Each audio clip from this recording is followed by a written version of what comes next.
Hello everyone, सभी को नमस्कार।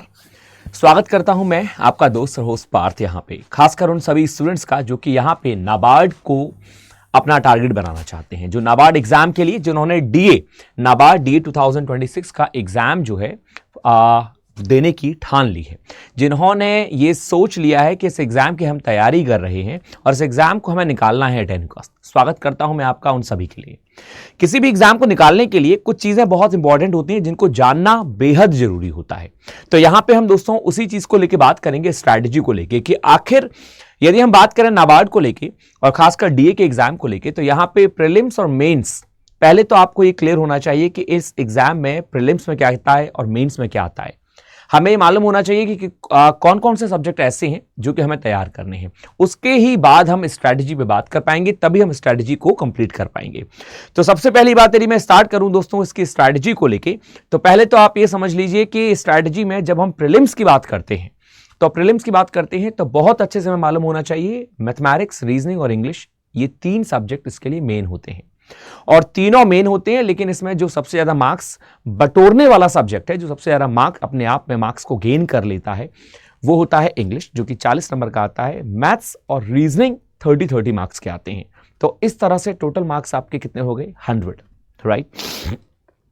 आप चाहे नाबार्ड की बात करिए, चाहे आप आरबीआई की बात करिए, चाहे आप सेबी, एसओ या फिर बैंकिंग में हम बात करें आरआरबी को लेके, एसबीआई को लेके, और या फिर आईबीपीएस के किसी एग्जाम को लेके, हम में से बहुत सारे स्टूडेंट्स इस बात को लेके बड़े चिंतित होते हैं कि भैया स्ट्रैटेजी क्या होनी चाहिए, स्ट्रैटेजी क्या होनी चाहिए। ये स्ट्रैटेजी की बातें मुझे ना अक्सर मैं पर्सनल तौर पे बताऊं, हो सकता है कि कोई देखे तो उसको बुरा लगे, ये बड़ी फालतू और बेकार लगती है, क्योंकि स्ट्रैटेजी उन लोगों की ऑलरेडी बनी हुई होती है जो कि इसके लिए अपने लक्ष्य को लेके बिल्कुल निश्चित होते हैं। स्ट्रैटेजी उनकी बनी हुई होती है जिनको मालूम है कि ये सब्जेक्ट है हमारे और इन सब्जेक्ट को हमें तैयार करना है। हाँ, इस स्ट्रैटेजी को हम और फ्रूटफुल कैसे बना सकते हैं, ये वाली बात जो है ये इंपॉर्टेंट है, और मैं आपके साथ यही करने आया हूं यहां पे और यही करना चाहता हूं। स्ट्रैटेजी में आपको मालूम है कि इंग्लिश, मैथ्स, रीजनिंग आती है और इन तीनों की हमें तैयारी करनी है और बहुत अच्छे से तैयारी करनी है। आप में से बहुत सारे स्टूडेंट्स पहले से ही लग गए होंगे, कुछ लग गए होंगे कि भैया एग्जाम आ गया है, नोटिफिकेशन आ गया है, अब चलो हम लग जाते हैं, तो वो भी लग गए होंगे। मुझे नहीं लगता कि कोई स्टूडेंट वेट कर रहा होगा, लेकिन एक राइट स्ट्रैटेजी क्या होनी चाहिए, इससे पहले हम थोड़ा सा इस बात पे बात कर लें एक बार कि इसकी स्ट्रैटेजी को लेके कि एग्जाम है क्या। वैसे तो खैर बहुत सारे टीचर्स ने और YouTube पूरा भरा हुआ है, आप लोगों को पहले ही मालूम पड़ गया होगा, लेकिन फिर भी इन शॉर्ट में आपको बता देता हूं। नाबार्ड डीए मतलब development assistant recruitment, development assistant is called NABARD DA. ये जो एग्जाम है इसमें वैकेंसी निकली है 162, थोड़ा मोटा मोटा बात करेंगे। 162 वैकेंसी के साथ ये ऑनलाइन एग्जाम होना है, ये आपको अच्छे से पता है। साथ ही साथ यदि आपको कैटेगरी तो भैया गवर्नमेंट जॉब की ही है, डेफिनेट है कि हम यहां पे गवर्नमेंट जॉब की बात कर रहे हैं। 17 जनवरी को इसका नोटिफिकेशन आ गया था। अब 3 फरवरी 2026 तक लास्ट चलेगा, लेकिन क्या चलेगा, ये रजिस्ट्रेशन, डेट्स, फीस सब मिला के है, ये आप कंप्लीट कर लें। जो इसका सिलेक्शन है वो प्रीलिम्स से लेके मेन तक जाता है, मतलब प्रीलिम्स आपको देना ही देना है, उसके बाद आपके लिए मेंस भी वेट कर रहा है। बात करेंगे प्रीलिम्स और मेंस में क्या क्या आएगा।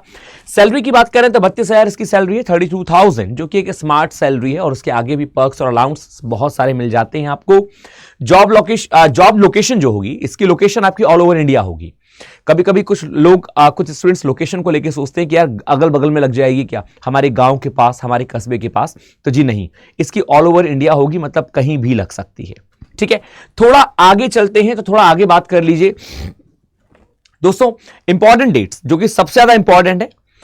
अच्छा, डेट पे हम थोड़ा बाद में चलेंगे क्योंकि डेट महत्वपूर्ण है। यहां पे आप प्रीलिम्स को देख लें। प्रीलिम्स में दोस्तों ये 3 सब्जेक्ट हैं, एक है इंग्लिश, एक है क्वांट और एक है रीजनिंग। हम सबको मालूम होना चाहिए नाबार्ड डीए के एग्जाम में ये 3 सब्जेक्ट मेन है, जिसमें से इंग्लिश के 40 मार्क्स हैं, ये ध्यान रखिए, 40 क्वेश्चन 40 मार्क्स, मतलब हर एक क्वेश्चन 1 मार्क का। ऐसे ही क्वांट के 30 हैं और रीजनिंग के 30 हैं, ये 30-30 के हैं, इनके भी 1-1 मार्क के 30 नंबर पक्के हैं, और यहां पे भी 30 नंबर, 30 क्वेश्चन 30 नंबर। इस तरह मिला के आपको टोटल नंबर ऑफ मार्क्स जो मिल रहे हैं वो मिल रहे हैं 100, टोटल नंबर ऑफ क्वेश्चन 100। तो सिंपल सी बात है, हर एक क्वेश्चन का 1 मार्क। और सबसे इंपॉर्टेंट बात है दोस्तों सेक्शनल कट ऑफ। यहां पे sectional not cut off, timing, आपको सेक्शनल टाइमिंग दी जाएगी, मतलब हर एक सब्जेक्ट के लिए 20 मिनट, इंग्लिश के लिए भी 20 मिनट, मैथ्स के लिए भी 20 मिनट, और रीजनिंग के लिए भी 20 मिनट, इस तरह टोटल मिला के 60 मिनट का ये पूरा पेपर है। इतना हम सबको क्लियर है। मैंने बात की है प्रीलिम्स की, ये बात है प्रीलिम के एग्जाम की। प्रीलिम में आपको ये तीनों सब्जेक्ट तैयार होने चाहिए, तीनों के आपको मार्क्स मालूम है कि कितने मार्क्स के हैं, कितने क्वेश्चन है। इंग्लिश का वेटेज ज्यादा है, 40 क्वेश्चन है और 40 मार्क्स के हैं, राइट? इतना क्लियर हो गया। थोड़ा मेंस को लेके बात कर लेते हैं दोस्तों, 20 मिनट ध्यान रखेंगे, जो कि इंग्लिश में दिए जाएंगे आपको इंग्लिश के लिए, मतलब टाइमिंग जो है प्रीलिम्स की वो सबकी सेम है। मेंस को लेके यदि हम बात कर रहे हैं दोस्तों यहां पे, तो मेंस में रीजनिंग तो है ही है, क्वांट है, यहां पे जीए बढ़ जाएगी, जनरल अवेयरनेस जो है वो आपकी 50 मार्क्स की आती है, और कंप्यूटर नॉलेज बढ़ जाएगी जो 40 नंबर की आती है।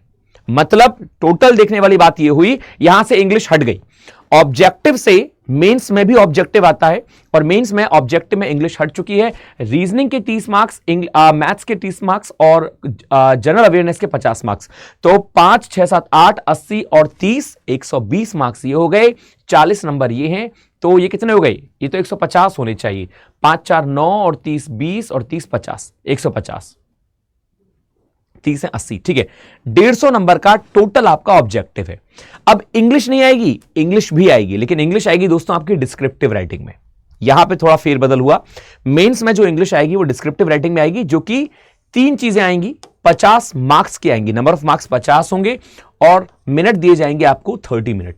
बाकी आप देखें तो रीजनिंग में 30 मिनट, मैथ्स में 30 मिनट, जनरल अवेयरनेस में 25 मिनट्स, जनरल अवेयरनेस में, कंप्यूटर में 20 मिनट्स, लेकिन इंग्लिश में आपको 30 मिनट्स डिस्क्रिप्टिव के दिए जाएंगे। इस तरह से टोटल मार्क्स आपके 200 हैं और टोटल मिनट 135। तो मेरे अंदाज से मेरे सभी दोस्तों को यह बात बहुत अच्छे से मालूम हो गई होगी कि जो 2.25 घंटे का मेंस होगा इसमें ये सब चीजें हैं। लेकिन मेंस की बात हम बाद में करेंगे। इंग्लिश का हमें मालूम पड़ गया, इसमें जी मालूम पड़ गया, कंप्यूटर नॉलेज मालूम पड़ गया, क्वांट मालूम पड़ गया, रीजनिंग मालूम पड़ गया। हम बात करेंगे प्री को लेके, क्योंकि अभी हमारा पहले प्री है। जब हम प्री ही नहीं क्वालिफाई करेंगे तो मेंस में कैसे पहुंचेंगे? तो पहले हमें प्री में दारोमदार लगाना है। दोस्तों यदि आपको ये मालूम है कि रीजनिंग आती ही आती है, क्वांट आती ही आती है, इंग्लिश आती ही आती है और सभी एग्जाम्स में आती है, तो पहले तो आप ये समझ लीजिए कि वो स्टूडेंट जो बहुत पहले से तैयारी कर रहे हैं, आपकी लड़ाई और आपकी जंग उनसे भी है। यदि आपने लड़ाई अभी भी स्टार्ट की है, आपने तैयारी अभी भी स्टार्ट की है, तो बहुत फुर्ती से करनी पड़ेगी। हर एक दिन, हर एक मिनट आपके लिए बहुत इंपॉर्टेंट है। यदि आप चाहते हैं कि इस एग्जाम को मुझे एट एनी कॉस्ट निकालना है, तो पहले तो यह सुनिश्चित कर लें कि आपकी लड़ाई खुद से नहीं है। यहां पे यदि हम रियल ग्राउंड पे बात करें, बेसिक ग्राउंड पे बात करें, फाउंडेशनल बात करें, तो आपकी लड़ाई उन सभी से है जो इस एग्जाम को देने वाले हैं, राइट? अब मैं ऐसा क्यों कह रहा हूं? क्योंकि आपके पास जो टोटल नंबर ऑफ वैकेंसी हैं वो 162 ही हैं। इस 162 के लिए लाखों लोग जो हैं, लाखों आवेदन भरे जाएंगे, लाखों इस पद के लिए ट्राई कर लेंगे। आप सोच लीजिए कि आपका स्थान कहां पे है। अब इसका मतलब ये नहीं है कि हम ये सोचने लग जाएं कि यार ये तो सर सही कह रहे हो आप, यार फिर तो भरना ही बेकार है। कायरों की तरह ना भरने से काम थोड़ी ना चलेगा, बल्कि हमें सोचना यह है कि अपनी स्ट्रैटेजी को और अच्छा कैसे बनाएं। ये मेन बात आज हमारी है, तो यही मैं करने आया हूं। अब आ जाइए मेन टॉपिक पे। थोड़ा मेन टॉपिक पे देखेंगे तो दोस्तों इसके लिए आपके पास टाइम कितना बाकी है? 21 Feb 2026, मतलब 21 फरवरी को इसका एग्जाम है। प्री का एग्जाम है 21 फरवरी को। आज है आपकी कितनी डेट? 19 तारीख। आज 19 तारीख है आपकी, ठीक है, नॉट 19, 20, सॉरी, ठीक है। तो 21 तारीख को आपका इसका एग्जाम है, और यह है 12 अप्रैल को इसका मेंस है। 12 अप्रैल को इसका क्या है? मेंस है। मेंस 12 अप्रैल को है, जिसके लिए आपको और भी टाइम मिलेगा। फरवरी के बाद मार्च, अप्रैल 2 महीने का टाइम पूरा है, लेकिन 12 अप्रैल को है तो 2 महीने का पूरा नहीं है। लेकिन यहां पे 21 फरवरी को आपको इसका एग्जाम है, तो इसका मतलब यह है कि आपके पास 1 महीना बाकी रह जाता है। उसमें भी बीमारी, हारी, दुनिया भर की चीजें, तो कुल मिला के यदि हम देखें तो मोटा हमारे पास 20-25 दिन रह जाते हैं। हमें उसी में अच्छे से तैयारी करनी है। हमारे पास ये चीजें आ गई दोस्तों। अब आ जाइए अपनी मेन बात पे। मैंने अभी आपको बताया हम यहां पे बात कर रहे हैं स्ट्रैटेजी को लेके, तो आप बहुत ही सिंपल लैंग्वेज में समझ लें हम सबकी स्ट्रैटेजी क्या होनी चाहिए सभी स्टूडेंट्स की। सबसे पहली बात इंग्लिश को लेके बात करें दोस्तों। यदि हम इंग्लिश को लेके बात करें तो आप में से जितने भी स्टूडेंट्स डेली रीडिंग करते हैं, बढ़िया बात है। यदि रीडिंग नहीं करते तो पीछे रह जाओगे। ऐसा मत करना कि रीडिंग मत करो, डेली रीडिंग करना स्टार्ट कर दो। अपनी इंग्लिश को और स्ट्रांग बनाने के लिए डेली रीडिंग करो, यह आपके लिए बहुत जरूरी है। रीडिंग के साथ साथ आप एक मॉक टेस्ट जरूर लगाइए। इतना टाइम हम पे नहीं है कि हम फाउंडेशन से तैयारी करें। आपको फाउंडेशन से तैयारी करने की कोई जरूरत नहीं है। यदि कोई बैच है जहां पे साथ ही साथ फाउंडेशन भी चलता जा रहा है तो वेल एंड गुड है। अदरवाइज आपको क्या करना है, अदरवाइज आपको मॉक टेस्ट लगाना है। मॉक टेस्ट के साथ साथ आपको एनालाइज भी करते हुए चलना है कि मेरे मार्क्स कहां कम आ रहे हैं या मुझे कहां अच्छा करना है। जब आपको मालूम पड़ता है कि मेरे मार्क्स इंग्लिश में कम आ रहे हैं, मैथ्स में कम आ रहे हैं, रीजनिंग में कम आ रहे हैं, या फिर इंग्लिश में ये टॉपिक ऐसा है पैराग्राफ या पैसेज मतलब रीडिंग कॉम्प्रिहेंशन या क्लोज टेस्ट या फिल इन द ब्लैंक या फिर स्पॉटिंग एरर्स, जहां मेरे मार्क्स कम आ रहे हैं मैं उसको और स्ट्रॉन्ग करूंगा। फिर आप टॉपिक वाइज टेस्ट भी दीजिए। यदि आपको लगता है कि नहीं ठीक है मुझे टॉपिक वाइज टेस्ट देना है तो मैं टॉपिक वाइज टेस्ट दे दूंगा। ये इंग्लिश की एकमात्र स्ट्रैटेजी जो आपको कंप्लीट करनी है। आपको रीडिंग डेली करनी है। रीडिंग में क्या होगा, जब आप रीडिंग करेंगे तो दोस्तों रीडिंग से ना 2-3 चीजें निकलेंगी। एक निकलेगी वोकैबुलरी, जो वोकैबुलरी आपको समझ में नहीं आएगी आप वो वोकैबुलरी छांटेंगे, वो वोकैबुलरी कंप्लीट करेंगे। दूसरा, आप उसमें ग्रामर भी देखेंगे। यदि आपने मेरे पढ़ाए हुए एडिटोरियल देखे हैं तो मैंने हर एक एडिटोरियल में आपको एक बात बताई है, सभी को बताई है कि ग्रामर कैसे छांटी जाती है। यदि आपको नहीं पता तो मैं आपको बता दूं, मैं ग्रामर एडिटोरियल फैब से, 1 फैब से या उससे पहले ही बहुत जल्द स्टार्ट करने वाला हूं। तो आप डेली एडिटोरियल ले लेंगे और आप तब से अपनी ग्रामर को और स्ट्रॉन्ग कर लेंगे। लेकिन इसका मतलब ये नहीं कि उस दिन का वेट करेंगे, अभी से आप रीडिंग करना स्टार्ट कर दें। किसी भी न्यूज़पेपर की, किसी भी नॉवल की, कोई बुक है आपके पास अच्छी सी, जो भी बुक है आप रीडिंग करना स्टार्ट करें। वहां से आपको ग्रामर भी स्ट्रांग करनी है आपको, और आपकी वोकैबुलरी भी स्ट्रांग होती जाएगी। ये अपने आप होती जाएगी। ज्यादा से ज्यादा आपको रीडिंग में हाफ एन आवर देना है, आधा घंटा बहुत है पूरे मन के साथ देते हैं तो। बात करें मॉक टेस्ट की, तो आप जब एक मॉक लगाएंगे तो भाई सीधी सी बात है, आप 100 मार्क्स का मॉक लगाएंगे तो आपको मालूम पड़ेगा कि आप कहां कमजोर हो, कहां वीक पढ़ रहे हो, तो आपको उसमें मजा आएगा। आपके लिए इंग्लिश के मॉक की बात नहीं कर रहा, ये मॉक सभी का है, लेकिन इंग्लिश के मॉक की बात करें तो हाँ, जब आप 40 मार्क्स का मॉक लगाओगे तो आपको मालूम पड़ेगा कि हाँ ये मेरा टॉपिक वीक है। जब टॉपिक आपको मालूम पड़ेगा तो टॉपिक उसको कंप्लीट करो, वो टॉपिक पढ़ो और टॉपिक वाइज टेस्ट भी लगाओ, आप वहां इंक्रीज करोगे। साथ ही साथ सबसे इंपॉर्टेंट चीज आती है दोस्तों मॉक के बाद एनालाइज करना। More over, if I am not wrong, और मोस्टली स्टूडेंट्स एनालाइज नहीं करते। वो लगाते तो बहुत है मॉक्स, लेकिन वो एनालाइज नहीं करते। जहां एनालाइज नहीं करते वही चीजें दिक्कत दे जाती हैं, गड्ढे में चली जाती हैं। आपको एनालाइज जरूर करना है, ठीक है। मैं आशा करता हूं कि आप सबको ये बात मेरी बहुत अच्छी समझ में आ गई होगी। यदि आपको इंग्लिश की ये स्ट्रेटजी समझ में आती है तो मैं आपको इस बात का पूर्ण आश्वासन देता हूं, पूर्ण आश्वासन, अपनी पूरी मेहनत के साथ और पूरे एक्सपीरियंस के साथ जो भी मैंने इन 10-15 सालों में कमाया है, कि आप यदि इस स्ट्रेटजी के संग तैयारी करेंगे तो आपको बहुत लाभ होगा, आपको बहुत लाभ होगा। आपके अंदर एक अलग ही कॉन्फिडेंस आएगा, एक अलग ही ऑप्टिमिज्म आएगा, राइट। तो इस स्ट्रेटजी को फॉलो करो। यदि नहीं करते हो, केवल क्लास ले रहे हो, केवल क्लास ले रहे हो कि यार हम तो अभी सर क्लास ले रहे हैं, ये वाली क्लास स्टार्ट हुई है, ये वाली स्टार्ट हुई है, सर फलाना क्लास स्टार्ट होंगी, हम तो उन सर से पढ़ते हैं, वो तो बहुत महान है, वो वाली मैम और बिल्कुल यों ऐसे करा देती हैं। ना ना ना ना, वो लोग महान हैं, वो लोग पढ़ा रहे हैं, उससे कोई मतलब नहीं है। यदि ऐसे ही लोगों से सभी लोग पास होने लगते तो एक टीचर से जो हजारों बच्चे पढ़ रहे हैं वो हजारों एक संग पास हो जाते। फिर वो इक्का दुक्का पास क्यों होते हैं, वो केवल 10-15 ही पास क्यों होते हैं? क्योंकि वो 10-15 अपनी मेहनत पे गुमान कर रहे हैं, वो टीचर पे गुमान नहीं कर रहे। टीचर तो पढ़ा ही रहा है अपने एक्सपीरियंस के साथ, मेंटोर तो पढ़ा ही रहा है, लेकिन हम कितनी मेहनत कर पा रहे हैं। और जब हमें मालूम है कि हमारा एग्जाम जो है बिल्कुल नजदीक है, बिल्कुल आ गया है, इन दैट कंडीशन, तो यहां सब कुछ हमें खुद से एक्सेप्ट करना है, हमें खुद से फील करना होगा। तो आपको ये फील करना है तुरंत ही कि आप यदि अभी तक सोए हुए हैं, देरी नहीं हुई है, लेकिन अब सोना बेकार है, आप उस चीज को एक्सेप्ट करो और इन सब चीजों को करने लगो। ये काम केवल आपको इंग्लिश में नहीं करना, ये काम आपको मैथ्स में भी करना है, मतलब क्वांट में, और यही काम आपको रीजनिंग में भी करना है, राइट। यदि कोई टीचर आपको ये कहता है कि देखो मैं चैप्टर करा रहा हूं, धीरे धीरे करो, तो दोस्तों टीचर के संग आप चल रहे हो, मेंटोर के संग चल रहे हो, ये अच्छी बात है, लेकिन उससे पहले भी आप बढ़ते चलो, उससे पहले भी तैयारी करते चलो। यदि यहां पे रीजनिंग वाली मैम आपको करा देती है कोई चैप्टर पजल, अब आपका ब्लड रिलेशन चल रहा है, तो उस दिन ब्लड रिलेशन कर रहे हो, लेकिन पजल के क्वेश्चन और निकालते जाओ, और गूगल भरा पड़ा है, यूट्यूब भरा पड़ा है, आप और पजल के क्वेश्चन करो। फिर जब ब्लड रिलेशन की बात आएगी तो पजल ब्लड रिलेशन दोनों को मिला के करो। मतलब इस समय टाइम डिवोट करो, जितना टाइम दोगे उतना ही आपको एग्जाम में और हेल्दी फील होगा कि हां मेरी तैयारी पूरी है। केवल उतना नहीं जितना उन्होंने पढ़ाया मैथ्स में, क्वांट में सर ने आपको सिंप्लीफिकेशन कराई, तो बस मेरा सिंप्लीफिकेशन आज हो गए 50 कंप्लीट है यार। नहीं, 50 सिंप्लीफिकेशन हो गए, मैं कोई चैप्टर निकाल लूं, मैं कोई टॉपिक उठा लूं, मैं टाइम एंड वर्क उठा लूं, या फिर मैं उठा सकता हूं जैसे रेशियो एंड प्रोपोर्शन, परसेंटेज, मैं उनको करूंगा कंप्लीट।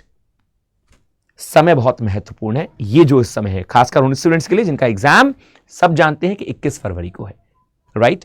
सो दोस्तों, ये स्ट्रैटेजी मैं आशा करता हूं कि आपको बहुत बहुत बहुत आगे बढ़ाएगी, आपके बहुत काम आएगी। इसमें यदि आपको कोई क्वेश्चन हो तो आप मुझसे पूछ सकते हैं टेलीग्राम चैनल पे। मैं आपके लिए यहां पे टेलीग्राम चैनल लिख देता हूं, आप टेलीग्राम चैनल ध्यान रखेंगे।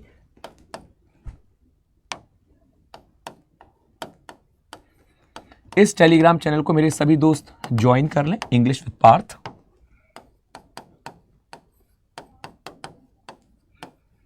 यहां पे आपको यदि कुछ डाउट है इंग्लिश को लेके, क्योंकि मैं पर्टिकुलर आपको इंग्लिश पढ़ाता हूं, तो आपको यदि इंग्लिश को लेके कोई डाउट है तो आप मुझसे पूछ सकते हैं। इंग्लिश में कैसा भी डाउट, कोई सा भी डाउट, ठीक है। मैथ्स और रीजनिंग आप अपने सर, अपने मैम जहां भी पढ़ते हैं, जिनसे भी पढ़ते हैं, आप उनसे गो थ्रू कर सकते हैं, उनसे पूछ सकते हैं। बाकी टेलीग्राम में आप चूंकि यहां पे ज्वाइन कर लेंगे तो यहां पे आपको वो सारी चीजें मिल जाएंगी जो आपके लिए जरूरी है। सर जरूरी क्या है? जैसे कि डेली न्यूज़पेपर आपको मिल जाता है, जो क्विज होती हैं वो मिल जाती हैं। मैं टेलीग्राम पे, चूंकि अब नाबार्ड का एग्जाम है आपका, तो नाबार्ड से रिलेटेड जितनी भी क्विज हैं एग्जाम को लेके, हम लोग वो दिन रात लगाते हैं। आप उन क्विज को लगाएंगे तो वो भी आपको बहुत हेल्प करेंगी मॉक के तौर पे, आपको एनालाइज कराने के तौर पे। और बाकी नाबार्ड को कैसे देना है, क्या क्या स्ट्रैटेजी है, बाकी सारी चीजें पीडीएफ यहाँ पे प्रोवाइड होती हैं, तो आप इसको जरूर ज्वाइन करें। साथ ही साथ मैं आपसे एक बात और कहना चाहूंगा इसी के साथ, दोस्तों, चूंकि हम जब भी तैयारी करते हैं तो तैयारी करते समय हमें सभी को एक चीज बहुत अच्छे से मालूम होती है। यदि मैंने कोई बैच ज्वाइन कर रखा है तो वेल एंड गुड है, आप उस बैच को गो थ्रू कर सकते हैं, उस बैच के संग आप जा सकते हैं। लेकिन आपको लगता है कि आपने कोई बैच ज्वाइन नहीं कर रखा, तो आप यहां पे दोस्तों अड्डा 24/7 रेगुलेटरी बॉडी में अपने आप को एनरोल कर सकते हैं, खासकर नाबार्ड को लेके। तो कैसे जाना है? आप पहले अड्डा के स्टोर पे जाइए, अड्डा के स्टोर पे जाके आप यहां पे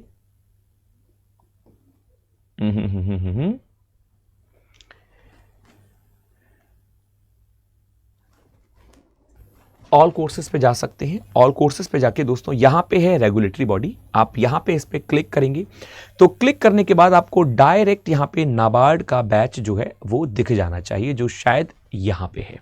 आप जब इस नाबार्ड के बैच पे जाते हैं दोस्तों तो आपको सीधा सा ये बैच मिल जाता है, NABARD 2026 development assistant DA P2I। P2I means prelims से लेके इंटरव्यू तक के लिए पूरा का पूरा ये बैच आपके लिए अवेलेबल है।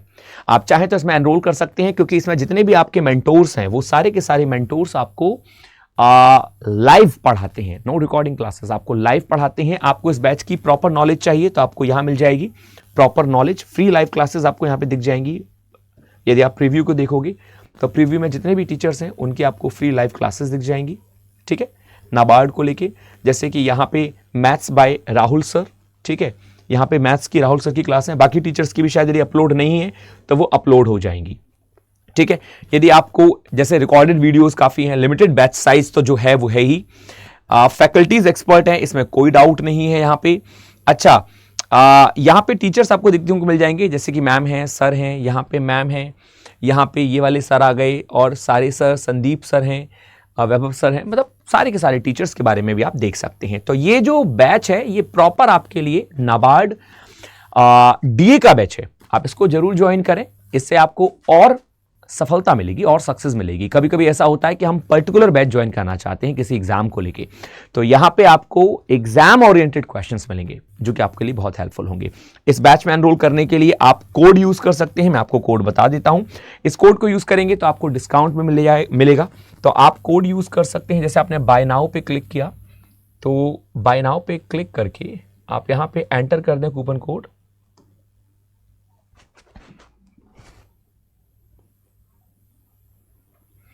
तो कूपन कोड आप डालेंगे Y941, ये आपका कूपन कोड है। इस कूपन कोड को आप डालेंगे और अप्लाई करेंगे तो आपको यहाँ पे ये जो बैच पूरा आपको पड़ रहा था 11,999 का, वो आपको 2,399 का पड़ जाएगा, 9,599 का डिस्काउंट होगी। 81% डिस्काउंट मिलेगा आपको, बहुत ज़्यादा डिस्काउंट मिल जाएगा, प्रॉपर जितना भी मिल सकता है तो इस बैच को यदि आपने ज्वाइन नहीं किया है तो आप जरूर ज्वाइन कर लें। मैं आपके लिए यहाँ पे कोड लिख दे रहा हूं सभी के लिए। जिन लोगों ने इस कोड को अभी नहीं देखा तो वो इस कोड से एनरोल कर सकते हैं, Y941। मैंने आपको फिर बताया हमें कोड की जरूरत क्यों पड़ती है। हमें कोड की जरूरत इसीलिए पड़ती है क्योंकि हम जो भी डिस्काउंट ले सकते हैं अपनी जॉब से पहले, भाई उतना तो हम डिस्काउंट ले ही लें। और हमें बैच की जरूरत क्यों है? हमें बैच की जरूरत इसीलिए है क्योंकि हम बैच में जब एनरोल करते हैं खुद को तो हम एक पर्टिकुलर वे में फॉलो कर लेते हैं हर एक सब्जेक्ट को। मैथ्स है, इंग्लिश है, रीजनिंग है, हम खुद से पढ़ रहे हैं और एक मेंटोर पढ़ा रहा है। तो मेंटोर अपने एक्सपीरियंस के साथ पढ़ाते हैं, टीचर्स अपने एक्सपीरियंस के साथ पढ़ाते हैं, हम खुद कुछ भी पढ़ते रहते हैं। हो सकता है कि हम भी बहुत एक्सपीरियंस्ड हो तो आप खुद भी जा सकते हैं। यदि आपको लगता है कि बैच लेना है तो स्वागत है आपका इस बैच में। लेकिन इस स्ट्रैटेजी को, जो मैंने आपको स्ट्रैटेजी बताई है, आप उसको जरूर फॉलो करें, कोशिश करें इंग्लिश की स्ट्रैटेजी को लेके। रीडिंग, मॉक टेस्ट एनालाइज करें चीज़ों को, फिर टॉपिक वाइज टेस्ट लगाएं। सेम रीजनिंग में करें।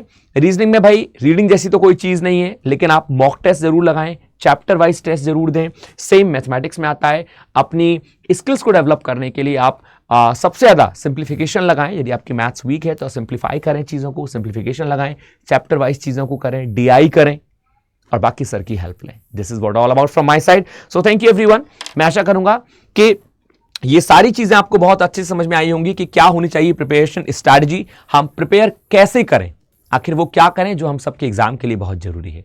यदि आपके लिए ये क्लास बहुत फ्रूटफुल रहा, ये सेशन बहुत फ्रूटफुल रहा, तो मुझे आप कमेंट बॉक्स पे जरूर बताइएगा और जरूर लिखिएगा कि हाँ सर ये हमारे लिए बहुत फ्रूटफुल रहा। यदि आपको कोई क्वेश्चन है तो वो भी आप जरूर लिखिएगा।